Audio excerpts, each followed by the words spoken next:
Imagine coming home to find your sanctuary violated. Your most cherished possessions rifled through by a nosy neighbor who's been gunning for you for years. That's exactly what happened to Emily Thompson, a hard-working single mom in the quiet suburb of Willow Creek. When her HOA tyrant, Brenda Wilkins, decided rules weren't enough, she had to break in and steal everything. But oh boy, did karma have a field day. Emily fought back, turning the tables in a showdown that left Brenda humiliated and facing the music. Emily sighed deeply as she pulled into her driveway that fateful Friday afternoon, the scent of fresh-cut grass mingling with the faint exhaust from her old SUV. She'd had a brutal week at the office, juggling deadlines and school pickups for her two kids, Jake and Lily. All she wanted was a quiet evening. Maybe binge some Netflix with popcorn.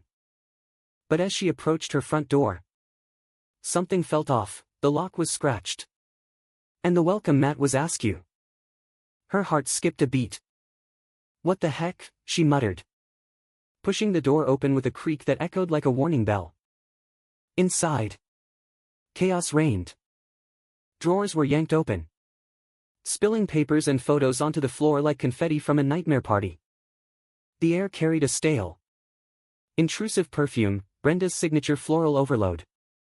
The kind that made Emily's nose wrinkle every time they crossed paths at HOA meetings.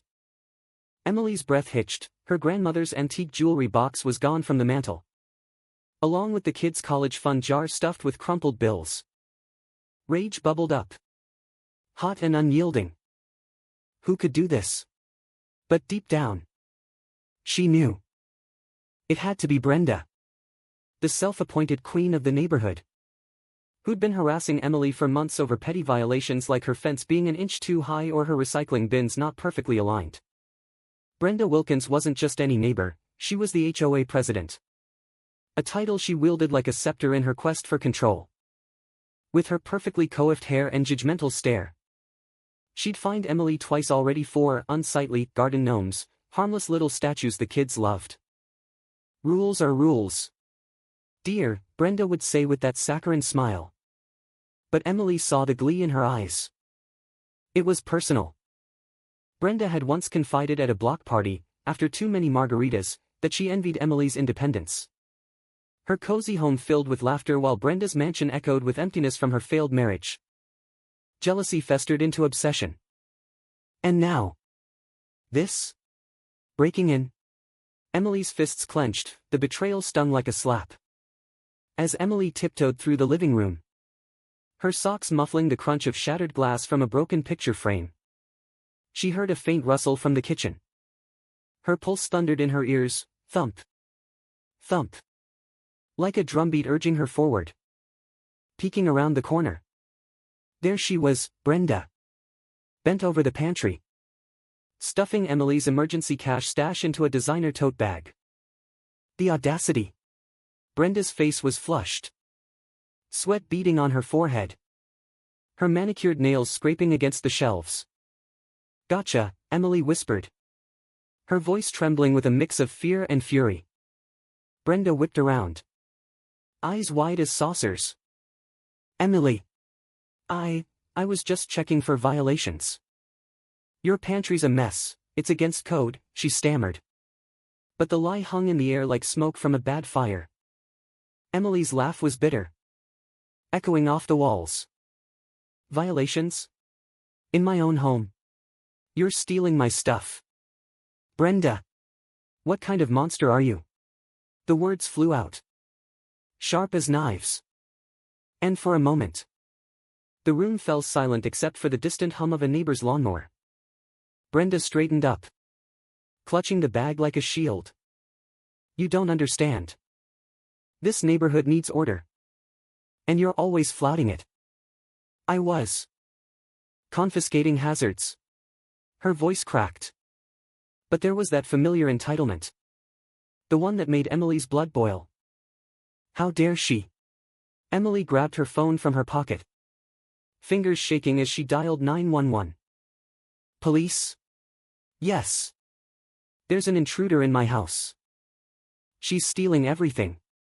But Brenda wasn't done. In a twist that shocked even Emily, She lunged forward, knocking the phone from Emily's hand. It skittered across the tile floor with a clatter. Screen cracking like ice under pressure. "You think you can ruin me? I've got dirt on everyone here," Brenda hissed, her breath hot and frantic. Emily dodged, heart racing, bam, as Brenda's shoulder clipped the counter, sending a vase crashing down in a shower of ceramic shards. The smell of spilled water and wilted flowers filled the air, adding to the surreal pandemonium. Emily backed away, scanning for something. Anything to defend herself. Her eyes landed on the baseball bat propped by the back door, Jake's from Little League. She snatched it up, the wood smooth and heavy in her grip. "Stay back, Brenda. This ends now." The words came out in a growl, laced with years of pent-up frustration. Brenda paused, her face twisting into a mask of desperation. "You wouldn't dare. I'm the HOA president." "Oh." The irony. As they circled each other in the kitchen, the afternoon sun streamed through the window, casting long shadows that danced like accusing fingers. Emily's mind flashed to all the times Brenda had made her life hell, the anonymous complaints about her dogs barking, the fines that drained her savings, the whispers at community events labeling her as trouble. Enough was enough. "Why me? Brenda? What did I ever do to you?" Emily demanded, her voice breaking with emotion. Brenda's lips curled into a sneer, but her eyes betrayed a flicker of regret, or was it fear? "You're everything I'm not. Happy family. No cares. I deserve better." She made another grab for the bag, but Emily swung the bat, not to hit, just to warn, with a whoosh that cut the tension like a blade. Brenda yelped, stumbling back into the fridge with a thud that rattled the magnets. Outside, sirens wailed in the distance, growing louder. A symphony of impending justice. Neighbors started peeking over fences, phones out, capturing the drama. Emily's breath came in ragged gasps, sweat trickled down her back, mixing with the adrenaline rush. This wasn't just about theft, it was about standing up to a bully who terrorized the block for too long. The police arrived in a flurry of blue lights and authoritative voices. "Hands up," an officer barked, bursting through the door Emily had left ajar. Brenda froze, the tote bag slipping from her fingers, spilling jewelry and cash onto the floor like guilty secrets. Emily lowered the bat, relief washing over her like a cool breeze. She broke in. "Stole my things," Emily explained, her voice steady now, empowered.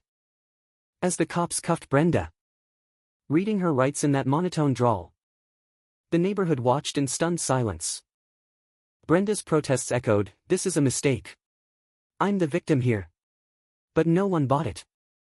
Twist of fate, one neighbor, old Mr. Hargrove, stepped forward with his security cam footage. Caught her sneaking in the back, he grumbled, handing over his phone.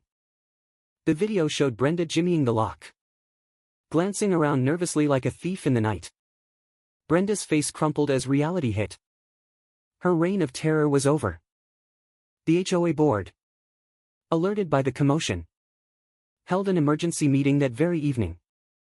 Whispers turned to shouts as more stories poured out. Brenda had been embezzling funds, forging signatures, even planting violations to extort fines. The evidence piled up, a mountain of deceit. In the days that followed, Emily's home buzzed with support. Friends brought casseroles, the kids drew thank you cards for the police, and the air smelled of baked goods and solidarity. But for Brenda, it was a bitter pill.